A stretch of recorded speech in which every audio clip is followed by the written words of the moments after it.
Estamos con el doctor Antanas Mockus, que ha sido rector de la Universidad Nacional de Colombia, pero también en dos ocasiones alcalde de la ciudad de Bogotá, acaba de terminar su segundo mandato.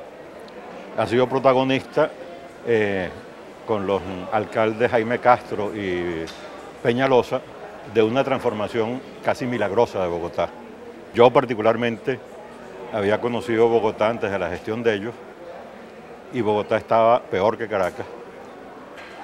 Y en mis viajes posteriores he encontrado una ciudad completamente diferente, mientras Caracas ha entrado en una caída terrible. Bogotá se ha convertido en una ciudad realmente admirable. Bogotá ha demostrado que ocuparse de la ciudad rinde beneficios.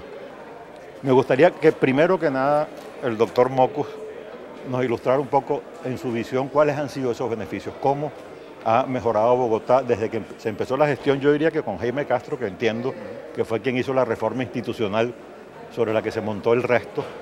¿Cómo ha cambiado esa ciudad desde entonces? ¿Cuál es la percepción que ustedes tienen?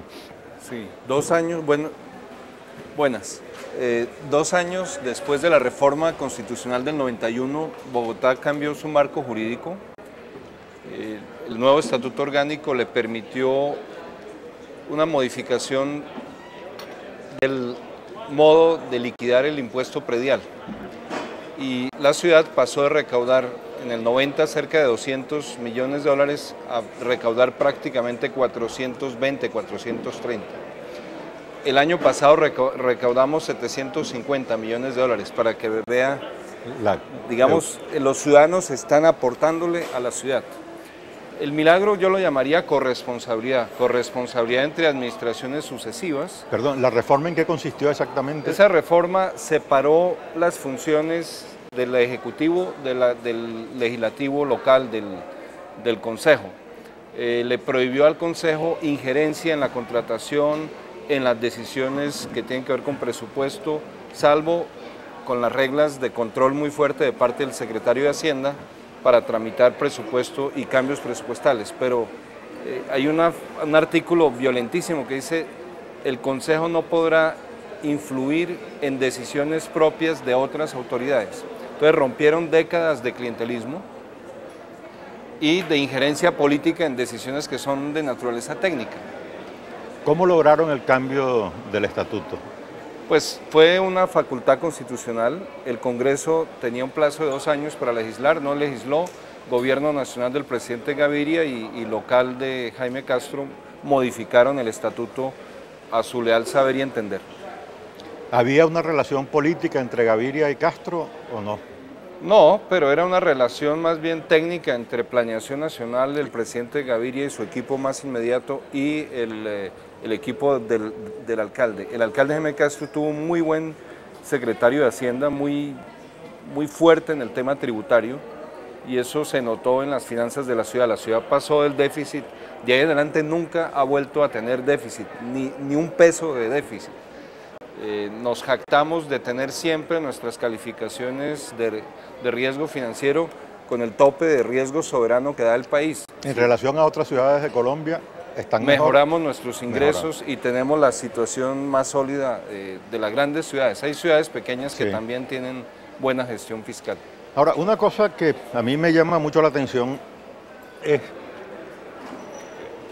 yo lo llamo el milagro bogotano, pero yo no creo en milagros, o sea que tiene que haber una explicación que no sea milagrosa.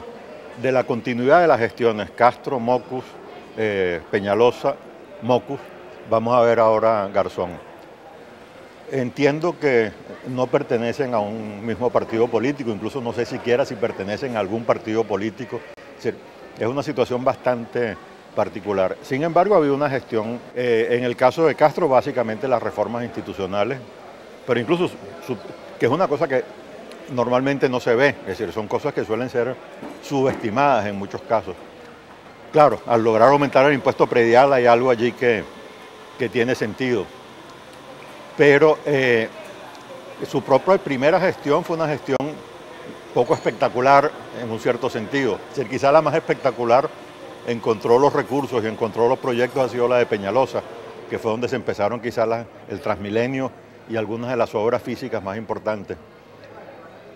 ¿Cómo se explica, sobre todo una parte de su gestión que quienes lo veíamos de fuera, a veces nos parecía hasta ingenuo, que fue toda la parte aquella de educación ciudadana, con los mismos, las escenas en la calle llamándole la atención a los, sobre todo a los automovilistas, que son los principales violadores de la convivencia ciudadana? ¿Cómo se logró esa continuidad? Es decir, ¿es una tradición colombiana, es algo que está inscrito en los genes de Colombia, o fue algo particular que se dio en el caso de Bogotá? No, yo recuerdo durante mi propia campaña, la primera, una madrugada, un periodista llama y me pregunta, ¿usted qué piensa del autoavalúo, la medida esta fiscal? Y yo dije, no, yo estoy totalmente de acuerdo. Mis colaboradores, el equipo pequeño que quería apoyarme en la campaña, se cogieron la cabeza diciendo, está loco el candidato, ¿cómo así que en plena campaña electoral apoya impuestos? Y las 2 veces fui elegido apoyando impuestos. Es que hay un principio elemental, es si tú construyes sobre lo que el otro ya construyó, la edificación avanza mucho más rápido. Hay un problema típico de machismo, algo así como no crío hijos que no sean míos. Y eso hay que romperlo. La responsabilidad de uno es casi mayor o es mayor, con hijos heredados porque uno a veces malinterpreta el proyecto. Y es el famoso principio cristiano de hazle al otro lo que tú quisieras que el otro hiciera contigo, es adelántate tú mismo a ser continuista para que la labor de varios gobernantes edifique ciudad. Sobre el tema de educación ciudadana, yo no subvaloraría eso, al revés. En una sociedad que es violenta, el reflejo lógico, que es violenta no, que ha sido violenta en los últimos 15 o 20 años, el reflejo lógico es responder a la violencia con represión y con cárcel. Y probablemente lo que nos enseña la filosofía es que la cárcel es necesaria, entre otras cosas, como antídoto a la pena de muerte. La justicia es el mejor antídoto a la venganza, al deseo primario de hacerle daño al que hizo daño. Y es muy, muy importante acompañar la justicia y la represión con autorregulación moral, personal. O sea, si la gente no tuviera sentimientos de culpa, las cárceles vivirían atiborradas. Y además del sentimiento de culpa, la vergüenza ante el vecino.